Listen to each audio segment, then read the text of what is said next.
Welcome back to Ponzinomics. I'm Alex. Evening all, I'm Sam.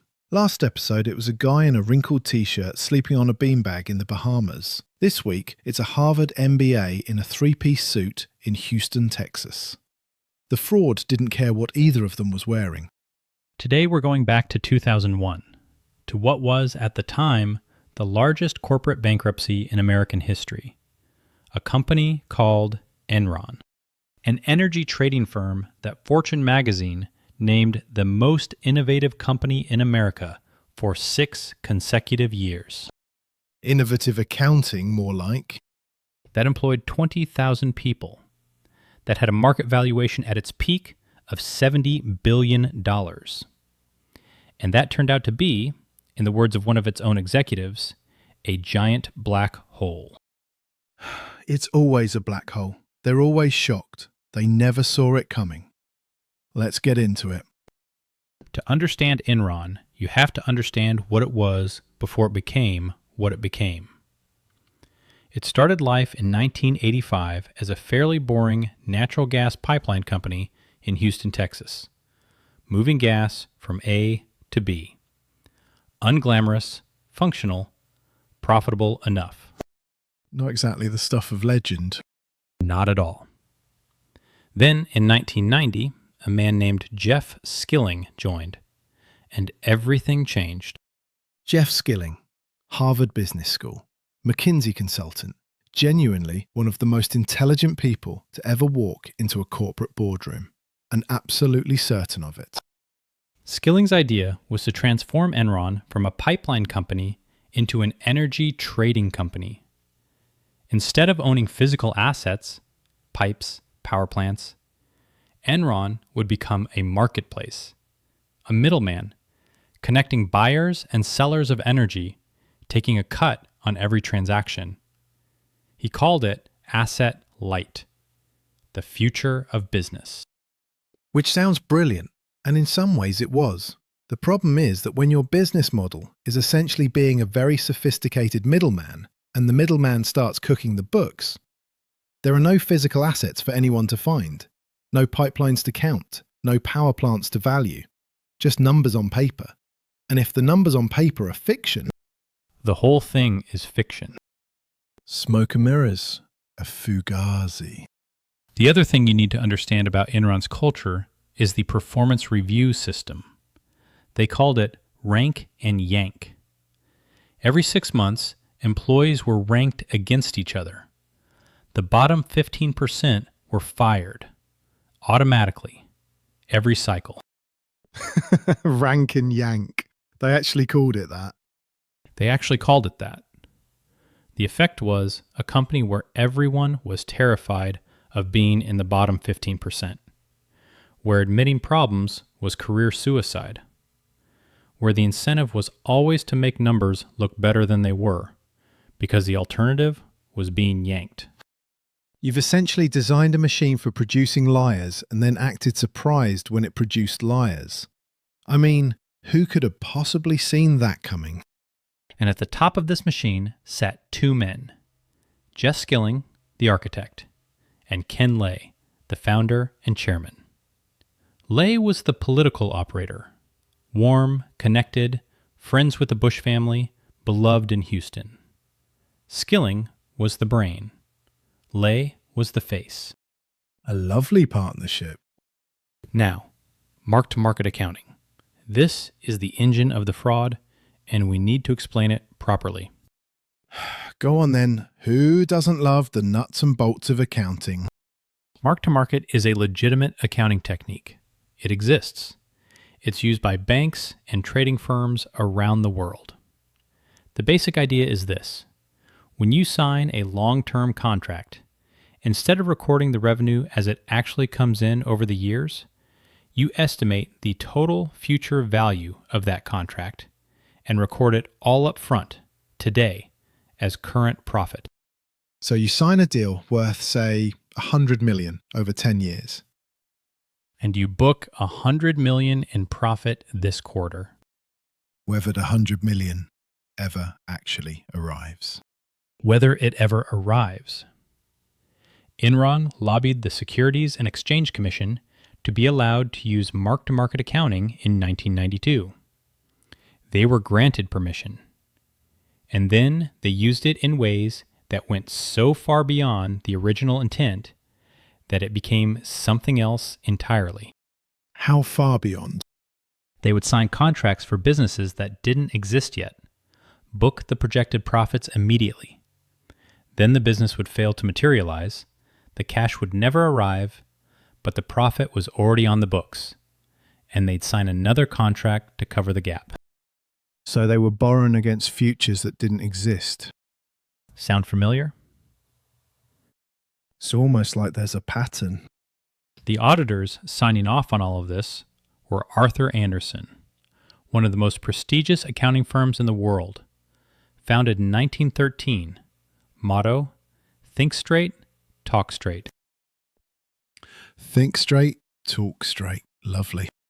They signed off on Enron's accounts every year. We will come back to Arthur Andersen. In fact, we'll dedicate an entire future episode to them because their story deserves it. But for now, they were in the room, they saw the numbers, and they kept signing. For fees. They were being paid enormous consulting fees by Enron on top of the audit fees. You don't bite the hand that feeds you $50 million a year. So mark-to-market is covering the income side, making profits look bigger than they are. But what about the debt? Because Enron was spending enormous amounts of money building these businesses that kept failing to materialize, the debt was piling up. And debt on a balance sheet makes investors nervous. So what did they do with it?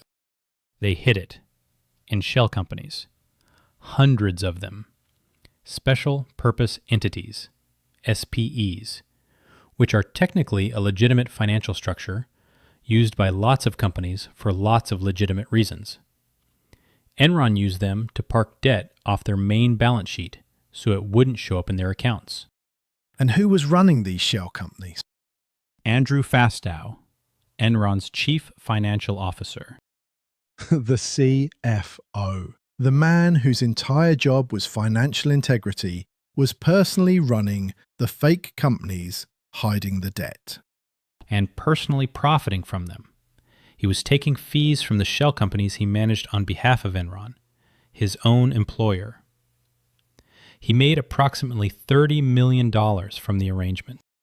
$30 million from fake companies that he created to hide his own employer's debt, while being paid as the CFO to protect his employer from exactly this kind of thing. Correct. What were these companies called? Some of them were named after Star Wars characters. Chuko, Jedi, the Raptors. The man was committing large-scale corporate fraud and naming his vehicles after Chewbacca. Yes. I don't know whether to laugh or cry. There's something important about Enron that goes beyond the mechanics of the fraud, the culture. Because Enron wasn't just a company that committed fraud. It was a company that had convinced itself at every level that it was too intelligent to be wrong. The smartest guys in the room. That's actually the title of the book written about them. The Smartest Guys in the Room, by Bethany McLean and Peter Elkind. And it captures something real. Enron recruited exclusively from the top business schools. They paid more than anyone else.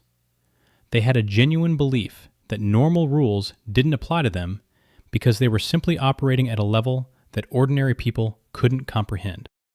Which is an extraordinarily convenient belief to have when you're committing fraud. In 2001, during a public earnings call with analysts, a short seller named Richard Grubman pushed back.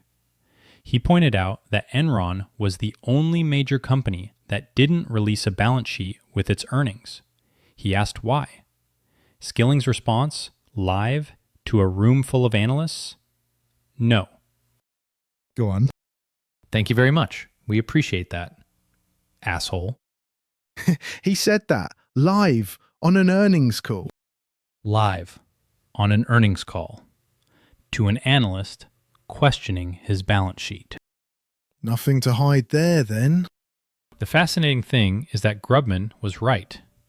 He was one of the people who could see that the numbers didn't add up. And Skilling's response to being questioned was not to answer the question. It was to attack the person asking it. Because if you're the smartest guy in the room, anyone who questions you isn't a legitimate critic. They're just too stupid to understand. Or they're an enemy. It's a very comfortable position to be in when you're lying. The thread that unraveled everything was pulled by a journalist, Bethany McLean, at Fortune magazine. In early 2001, she was asked to look at Enron for a story. She did something that apparently nobody had thought to do before. Which was? She read the accounts carefully, and she called Skilling and asked him one question. How does Enron actually make its money? One question. He couldn't answer it. Not clearly. Not in a way that made sense. She published a piece in March 2001 with the headline, "Is Enron Overpriced?" Enron's PR machine went into overdrive. Skilling called her. He used a word we probably shouldn't repeat on this podcast. He called a journalist that. He did. It didn't help. What a surprise. Through the summer of 2001, things deteriorated. In August, Skilling resigned suddenly, citing personal reasons. He had been CEO for just 6 months. Ken Lay came back to take over.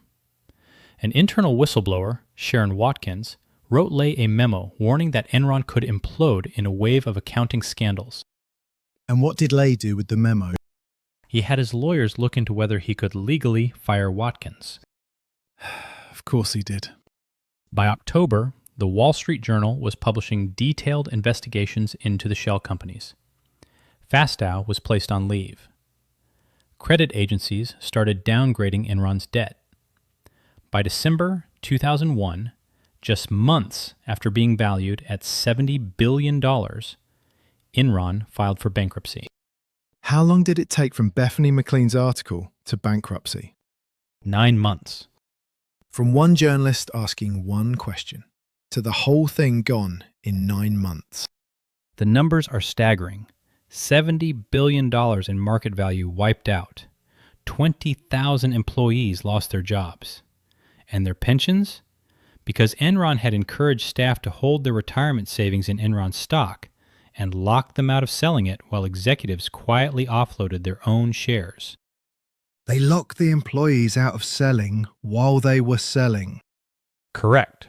Skilling sold hundreds of millions in stock before the collapse. Lay sold over $70 million worth.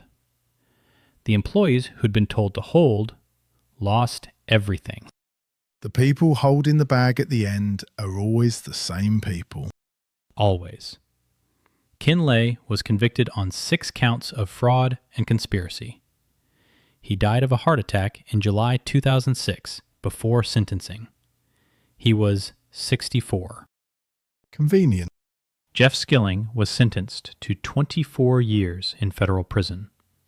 He served 12 after various appeals and reductions. He was released in 2019. And Arthur Andersen? Criminally convicted for obstruction of justice. They shredded Enron documents after investigators came knocking. The conviction was later overturned on a technicality by the Supreme Court, but by then it didn't matter. The firm had already collapsed. 85,000 jobs gone worldwide. A 90-year-old institution that had survived the Great Depression, 2 world wars, and decades of corporate scandal, destroyed in months. 85,000 people for an accounting firm. Gone. The direct legacy of Enron is a piece of legislation called the Sarbanes-Oxley Act, passed in 2002. It requires CEOs and CFOs to personally certify the accuracy of their company's financial statements. If they lie, they go to prison. Imagine having to pass a law that says the people in charge of the numbers have to make sure the numbers are real. That's where we were in 2002. Incredible. Here's what gets me about Enron versus FTX. With FTX, there was at least the chaos defense. QuickBooks, no proper records. A 29-year-old and his girlfriend running it out of a Bahamas penthouse. You could almost believe that part of it was just spectacular incompetence rather than pure malice. And Enron? Enron was deliberate, calculated. These were the smartest people in the room, remember? They knew exactly what mark-to-market abuse looked like. Fastow didn't accidentally create hundreds of shell companies named after Star Wars characters. Skilling didn't accidentally sell hundreds of millions in stock while locking his employees out of doing the same. This wasn't chaos. This was architecture. Which raises the question of whether that makes it worse. Yes, of course it makes it worse. The results are the same, but intent is everything. That's why murder's worse than manslaughter. Fair point. The other thing worth noting, and this connects to what we said last episode about sophisticated investors, Enron had every institutional seal of approval available. The auditors, the analysts, the banks, the politicians. Ken Lay had personal relationships at the highest levels of American government. And none of it mattered.